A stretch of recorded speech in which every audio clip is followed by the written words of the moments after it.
I'm speaking as a labor activist, but certainly not in my capacity as an elected leader within the organized labor movement. I tried, didn't get there. In fact, the last time I spoke on a panel with somebody called Hassan was when I tried to get elected to the presidency of the Canadian Labour Congress. Something tells me, however, that I may have a lot more in common politically with this Hassan than the other Hassan. But it's also a recognition of a changing movement that we have when you have two people with the same name, Hassan, on a panel, and often white-dominated panels on a broad range of issues. So yes, I'm here speaking mostly as a labor shit disturber than anything else, and you'll see why in a bit. And of course, I neither apologize for it. In fact, I wear it with honor. Yes, a better world is possible. I will start with that.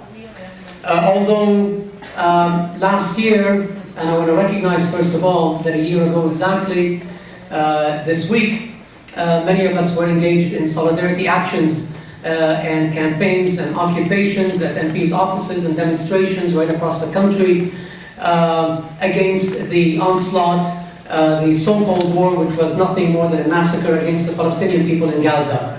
During that 51-day onslaught, we found the death of over 2,200 people. The vast majority of them are civilians, 2/3, 500 of them, over 500 of them were children. The destruction of major public infrastructure, from mosques to schools to hospitals to ambulances to major infrastructure that provide for life in the biggest open-air prison in the world up to this particular day, where 1.8 million people were and continue to be living in complete conditions of immiseration as a result of a brutal, racist occupation by the apartheid state of Israel.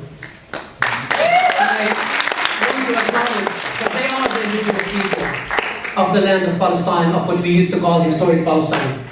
The point I want to make, however, is that unfortunately and sadly at that particular time, there was an all-party consensus in Ottawa amongst all the political parties, and it wasn't consensus in favor of international human rights, in favor of international law. It was unfortunately a consensus in support of the massacres, in support of what they called at the time Israel's right to defend itself, which manifested itself in war crimes and crimes against humanity that I just spoke about. The unfortunate reality, sisters and brothers and comrades and friends, is that there is another consensus of all the parties that are supposedly representing us in Ottawa right now. And this consensus is the consensus around capitalist austerity and what we used to call a few years back, or a couple of decades ago, capitalist globalization. The fact that a great deal of the rhetoric that we see from our political elite is not one that really truly fundamentally challenges the power of capital or the austerity agenda of capitalism. That not only drives down wages, that erodes pensions, that attack public services and the healthcare system, and the shrinking of the public sector, the exploitation of migrant workers. But also we see that there isn't a clear and fundamental challenging of capitalist austerity when we look at free trade, when we look at taxation issues and policies, when we look at the question of public ownership, when we look at climate justice, when we look at international human rights issues. I dare say that unfortunately the political elite in Ottawa, although there are differences, and I want to acknowledge those differences, and those are important differences for the election on October 19, but there isn't a fundamental difference, I would say, between the political parties in Ottawa today. The attacks, of course, on the labor movement, and I need to clarify here, I use the term labor movement in this particular case. Perhaps we need to broaden what we mean by the labor movement. The way I use it is not only the organized trade union movement, which I'm a member of, but I mean the working class movement generally, which I believe that the social movement is not only a part of it, but the organized trade union movement should be embedded in the social movement, embedded in the labor movement generally beyond what we talk about as being an organized labor movement. The right wing in this country, they clearly understand that they need to attack the labor movement. Attack them and take away the rights that the organized labor movement was able to achieve for unionized members right across the country over the past decades. Take away those rights that were achieved through hard struggle, of course, whether it would be pensions, whether it would be the struggle right now which public sector workers federally are fighting in relation to sick leave, whether it would be in terms of working conditions, terms of conditions, health and safety, you name it. Everything is being taken away from the organized labor movement. But the right understands that they need to break the political power of the working class by attacking the labor movement, because they, I believe, understand it more than we understand it.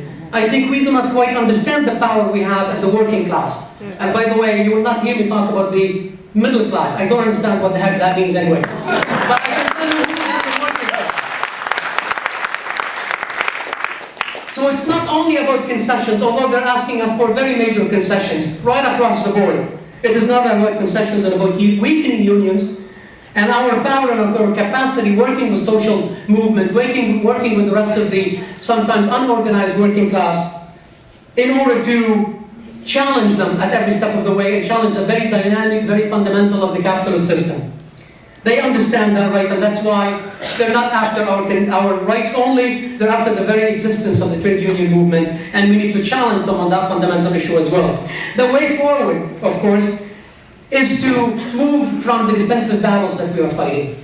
In my view, there needs to be a new political project of placing the labor movement, the organized labor movement that I spoke about earlier, at the center of the social movement, at the center of the working class. And not just look at each other as being partners.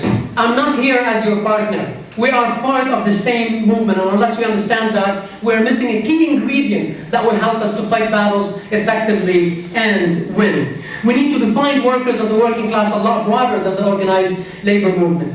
We need to include the marginalized and the criminalized, the migrants and the immigrants, the indigenous, women, youth, the disabled. And when we understand and realize, when labor realizes that, and realizes the place within, our place within the broader social movement, that's when it comes naturally to us, when we are in solidarity with indigenous struggles, with climate justice, as well as, I'm being given the one finger, the good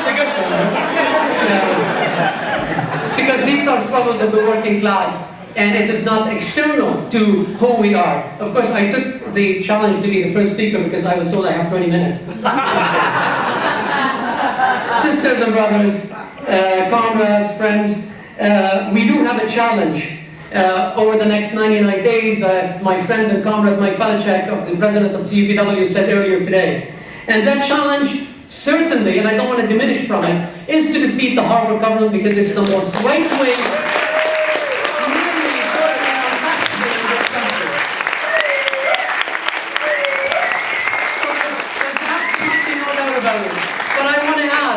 that really what we need to be challenging is capitalist austerity. And I want to also agree with Mike Palachek, because what he said as well is that we need to build a movement that can challenge whoever comes into power on October 19th, because we have ample examples of NDP governments that were elected in Ontario, in Nova Scotia, in BC, in Manitoba, in Saskatchewan, where they failed us. They failed us perhaps because we were not as organized enough to put pressure on them and to keep their feet to the fire. And we need to have a strategy beyond October 19th. It is not important enough to say we're going to reach October 19th and turf the buggers, my carriers, Harper, the same shit. Right? What we need to do is understand that there is a lot more mobilization we want to do after the fact. Of course, if Harper wins, and sisters and brothers, that's a possibility, we're going to fight like hell to maintain everything we have. But I can tell you if the opposition comes, whether it's the Liberals or the NDP, we better be mobilized, we better be organized, and we better understand that we still have a job to do, and a very important job, to make sure, as Mike said it earlier, is that we need to make Mulcair fear us a lot more than he fears the bankers. Ultimately,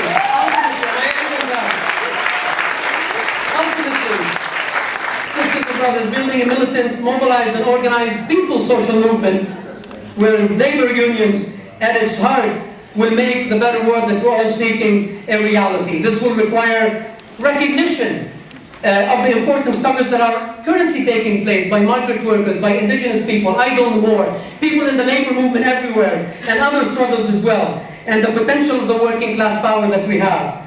It will require unity, it will require struggle, sacrifice, bold action, but above all else, militant resistance. Thank you.